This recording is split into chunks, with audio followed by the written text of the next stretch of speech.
ಈಗ ರಾಮನಗರದ ವಿಷಯಕ್ಕೆ ಸಂಬಂಧಪಟ್ಟ ಹಾಗೆ ಈ ಸರ್ಕಾರದ ಅಧಿಕಾರಿಗಳನ್ನ ಗುಲಾಮ ರೀತಿಯಲ್ಲಿ ನಡೆಸ್ಕೊಳ್ತಕ್ಕಂಥದ್ದು, ಯಾರು ಕಾನೂನು ಬಾಹಿರವಾದಂಥ ವ್ಯಕ್ತಿಗಳಿಗೆ ಬೆಂಬಲ ಕೊಡ್ತಕ್ಕಂಥವ್ರಿಗೆ ರಕ್ಷಣೆ ಕೊಡ್ತಕ್ಕಂಥದ್ದು ಈ ಸರ್ಕಾರದ ನಿಲುವು ಅಂತಕ್ಕಂಥದ್ದನ್ನು ಇವತ್ತು ಬಹಿರಂಗವಾಗಿ ಜಗಜ್ಜಾಹಿರ ಮಾಡ್ಕೊಂಡಿದ್ದಾರೆ. ಯಾವೊಂದು ಜ್ಞಾನವ್ಯಾಪಿ ಶಿವಲಿಂಗ ದೇವಸ್ಥಾನ ಅಂತಕ್ಕಂಥದ್ದು ಅಲ್ಲಿಯ ಕೆಲವು ಹಿಂದೂಗಳ ಹೋರಾಟ, ಅದು ಮಸೀದಿಗೆ ಸೇರಿದಂಥದ್ದು ಅಂತಕ್ಕಂಥ ಇನ್ನೊಂದು ವರ್ಗದ ಹೋರಾಟ. ಇದರ ಹಿನ್ನೆಲೆಯಲ್ಲಿ ಕೋರ್ಟಲ್ಲಿ ಕೊಟ್ಟಂಥ ತೀರ್ಮಾನ ಏನಿದೆ, ಆ ತೀರ್ಮಾನದ ಬಗ್ಗೆ ಒಬ್ಬ ವ್ಯಕ್ತಿ ನ್ಯಾಯಾಧೀಶರ ತೀರ್ಪಿನ ಹಿನ್ನೆಲೆಯಲ್ಲಿ ನ್ಯಾಯಾಧೀಶರನ್ನ ಅತ್ಯಂತ ಅವಹೇಳನಕಾರಿಯಾಗಿ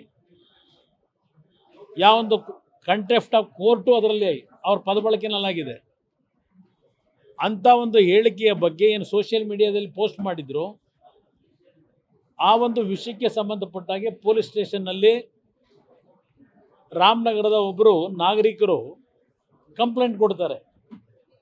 3ನೇ ತಾರೀಕು ಕಂಪ್ಲೇಂಟ್ ತೆಗೆದುಕೊಂಡಂಥದ್ದು ಅಧಿಕಾರಿಗಳು ಒಂದು ರಾಮನಗರ ಟೌನ್ ಪೊಲೀಸ್ ಸ್ಟೇಷನ್ನಲ್ಲಿ ಒಂದು FIR ಹಾಕ್ತಾರೆ, ಇನ್ನೊಂದು ಐಜೂರು ಪೊಲೀಸ್ ಸ್ಟೇಷನ್ನಲ್ಲಿ ಇನ್ನೊಂದು FIR ಹಾಕ್ತಾರೆ.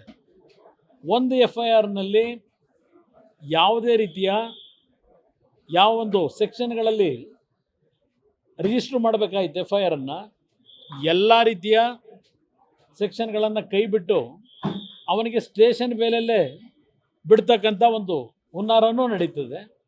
ಇನ್ನೊಂದು ಎಲ್ಲ ರೀತಿಯ ಸೆಕ್ಷನ್ಗಳನ್ನು ಹಾಕಿರ್ತಕ್ಕಂಥ ಮತ್ತೊಂದು FIR ಇದೆ ಒಂದೇ ದಿನ.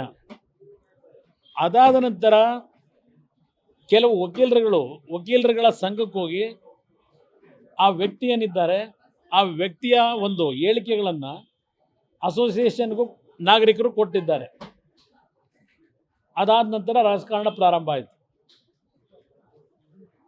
ವಕೀಲರ ಸಂಘಕ್ಕೆ ಪ್ರಗತಿಪರರು ಅಂತ ಹೇಳಿ ಕೆಲವು ವ್ಯಕ್ತಿಗಳನ್ನು ಯಾರು ಕಳಿಸಿದ್ರು ವಕೀಲರ ಸಂಘಕ್ಕೆ? ವಕೀಲರ ಸಂಘಕ್ಕೆ ಭೇಟಿಯನ್ನು ಯಾರಾದರೂ ಕೊಡೋದಾದರೆ, ಏನಾದರೂ ಕಂಪ್ಲೇಂಟ್ಗಳು ಕೊಡಲಿಕ್ಕೆ ಅಲ್ಲಿಯ ಮ್ಯಾಜಿಸ್ಟ್ರೇಟ್ರವರ ಪರ್ಮಿಷನ್ ತಗೊಂಡು ಹೋಗಬೇಕಲ್ಲಿ ಆವರಣಕ್ಕೆ. ಮ್ಯಾಜಿಸ್ಟ್ರೇಟ್ರ ಪರ್ಮಿಷನ್ ತಗೊಂಡಿಲ್ಲ, ಹೋದರು, ಅಲ್ಲೇನೋ ಒಂದು ಕಾರ್ಯದರ್ಶಿಗೆ ಮನವಿ ಕೊಟ್ಟಿದ್ದೇವೆ ಅಂತೇಳಿ ಹೇಳ್ತಾರೆ. 6ನೇ ತಾರೀಕಿನಂದು ಅವ್ರು ಹೋಗಿರ್ತಕ್ಕಂಥದ್ದು. 6ನೇ ತಾರೀಕು ಮಧ್ಯಾಹ್ನ ನಡೆದಂಥ ಘಟನೆಯಲ್ಲಿ ಅಹಿತಕರ ಘಟನೆ ಅಂತ ಹೇಳ್ಕೊಂಡಿದ್ದಾರೆ.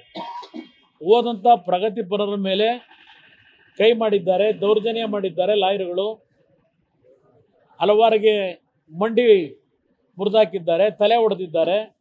ಈ ರೀತಿ ಕಂಪ್ಲೇಂಟನ್ನು 7ನೇ ತಾರೀಕು ಸಂಜೆ 8 ಗಂಟೆಗೆ ಕೊಡ್ತಾರೆ.